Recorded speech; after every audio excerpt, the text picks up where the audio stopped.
Hey everyone, welcome back to Corporate Decoder, where we help you see through the corporate jargon to understand what is really going on. And today we've got a filing from Grid Dynamics Holdings, Inc., that is all about making sure their employees can get stock options and that the company has enough shares to go around. It's a bit dry, but there are some interesting bits buried in here about how they handle their stock plan and what the shareholders think. So let's dive in before we dig into the details. If you find these kinds of breakdowns helpful, make sure you are subscribed and consider joining our Discord community in the description below. It is a great place to connect and discuss these findings. So this is a Form 8K filing, which is basically a report that a company has to file when something significant happens that shareholders should know about. Most of the action here is centered around their annual meeting of stockholders that happened on the 23rd of December 2025. The big news here is about their equity incentive plan, which is a fancy way of saying how they give out stock options and other stock awards to their employees, especially executives.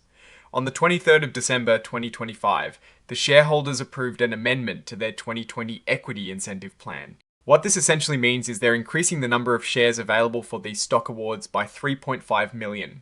Think of it like this: they are adding more virtual pieces of the company pie to give out as rewards for good work. This plan amendment also added some extra protections. It now requires shareholder approval for things like repricing, exchanging, or cashing out equity awards, which is a good move to prevent executives from easily manipulating their awards. It also stopped certain transfers without that shareholder. Okay, now let's look at how the shareholders actually voted on this. Proposal number 4, which was the approval of these additional shares under the 2020 Equity Incentive Plan, saw a decent level of support. Out of the votes cast, 49384373 were in favour of approving the amendment. That is a significant number of shareholders saying yes to giving the company more stock to use for employee incentives. On the other hand, 22,797,606 votes were against it, and there were 151,797 abstentions. Also, there were 4839238 broker non-votes, which essentially means that some stock was held by brokers who didn't receive instructions from the actual owners on how to vote. Overall, the majority of votes were in favour, which suggests that the shareholders are comfortable with management giving out more stock to attract and retain talent. This section details the results of the annual meeting. Most of the shares present, over 77 million of them, represented about 91% of the voting power. That is a strong turnout, meaning the decisions made at this meeting have clear backing from the shareholders. They also held elections for directors. Eric Benhamu received 41,520,832 votes for him. Patrick Nicolay got a much stronger showing with 69,536,832 votes for him. And Wang Wang also had a good number of votes in favour at 62985417. It's interesting to see the variation in votes for directors. While all were elected, Patrick Nicollet and Wang Wang seem to have a broader consensus of support compared to Eric Benhamu, who had a large number of votes withheld for him by 3,081,2944 shareholders. This could indicate some shareholder concerns, or simply a lack of enthusiastic endorsement for that particular nominee. Next up, shareholders ratified the appointment of Grant Thornton LLP as their independent auditor for 2025. This is pretty standard practice. The vote here was overwhelmingly positive, with 76,268,902 votes for ratification, showing confidence in the chosen accounting firm. Only 734,221 votes were against, with 169,891 abstentions. This strong approval indicates the shareholders trust the firm to provide an objective look at the company's finances. Now, for something that often gets a lot of attention, executive compensation, shareholders voted on an advisory basis on the pay for the company's top executives.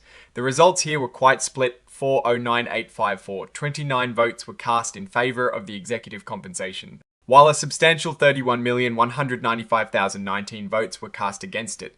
This split suggests that while a good number of shareholders are okay with how the executives are being paid, a significant portion has some reservations or disagreements. This is a key signal for the board of directors to pay attention to. As we touched on earlier, this was the proposal to increase the number of shares available under the company's equity incentive plan. We saw 493,84373 votes for this. This is a crucial decision for a growing company that wants to use stock as a tool to attract and keep its best employees. Finally, the filing lists the exhibits that provide more detail on these matters.